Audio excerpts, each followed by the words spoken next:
પ્રભુ ઈસુ ખ્રિસ્તના નામમાં આપ સર્વને પ્રેમી સલામ. પવિત્ર શાસ્ત્ર બાઇબલમાં માતા પિતાને સ્પષ્ટ માર્ગદર્શન આપવામાં આવ્યું છે કે જે બાળકને અથવા બાળકોને તમે પ્રેમ કરો છો અને તેમના હિતેચ્છુ છો, તો તે બાળકને યોગ્ય સમયે અને યોગ્ય રીતે શિક્ષા પણ કરો. અને એના ઘણા બધા કારણો છે. નીતિવચન 22 અને 15 લખ્યું છે કે મૂર્ખાઈ બાળકના હૃદયની સાથે જોડાયેલી છે, પણ શિક્ષાની સોટી તેનામાંથી મૂર્ખાઈને દૂર કાઢશે. નીતિવચન 13:24 લખ્યું છે કે જે સોટી મારતો નથી તે પોતાના દીકરાનો વેરી છે, પણ તેના પર પ્રેમ કરનાર તેને વેળાસર શિક્ષા કરે છે. નીતિવચન 19 અને 18 લખ્યું છે કે આશા છે ત્યાં સુધી તારા દીકરાને અથવા દીકરીને શિક્ષા કર. નીતિવચન 23, 13 અને 14 લખે છે કે બાળકને શિક્ષા કરવાથી પાછો ન હટ. જો તું તેને સોટી મારશે તો તે કંઈ મરી જશે નહીં. તારે તેને સોટી મારવી અને તેના આત્માને શેઓલમાં જતા ઉગારવો.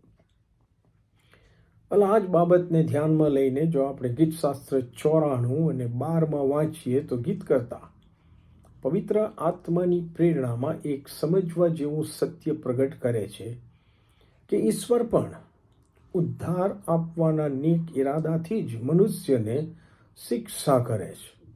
એ લખે છે કે હે યાહ, જેને તમે શિક્ષા કરો છો અને જેને તમે તમારા નિયમશાસ્ત્રમાંથી શીખવો છો, તે પુરુષને ધન્ય છે. કેમ કે જે તે વ્યક્તિને શિક્ષા કરીને શિક્ષણ આપવાની પાછળ ઈશ્વરનો ઈરાદો ન્યાયી અને નેક હોય છે કે પરિણામે તે વ્યક્તિનું જીવન ધન્ય અને આશીર્વાદિત બને. નીતિવચન 3, 11, 12 અને હિબ્રુ 12, 5 અને 6 કલમોમાં પણ આ જ સત્ય લખ્યું છે કે મારા દીકરા, યહોવાની શિક્ષાને તુચ્છ ન ગણ અને તેમના ઠપકાથી કંટાળી ન જા કે નિરાશ ન થઈ જા. કેમ કે જેમ પિતા પોતાના માનીતા પુત્રને ઠપકો આપે છે, તેમ યહોવા જેના પર પ્રેમ રાખે છે તેનો ઠપકો આપે છે, શિક્ષા કરે છે. હિબ્રુ 12, 10 અને 11 મુજબ થોડા સમય માટે ખેદકારક લાગતી શિક્ષા આપણા હિતને માટે છે કે આપણે ઈશ્વરની પવિત્રતાના ભાગીદાર થઈએ અને આખરે તે આપણને ન્યાયપણાના શાંતિદાયક અનંતકાળિક ફળ આપે.